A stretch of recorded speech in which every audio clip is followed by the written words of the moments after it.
Hello everyone, welcome back into this channel, and today I want to share the tutorial how to do live or how to going live in Instagram application by iOS or iPhone. So first thing we have to do is just go open the Instagram application, and here's the look when you're already in an Instagram application. So the next thing we have to do is just go slide into the left side directly to access this story section.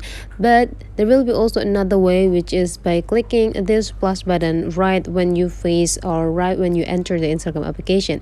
So you just need to click it, and after that you just need to go click this site.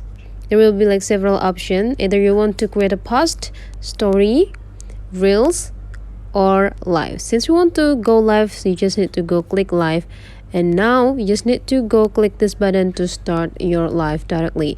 You can also do a scheduled live by click this, and then you just need to go click a video title, and you can start the time, choose when you want to start the video live.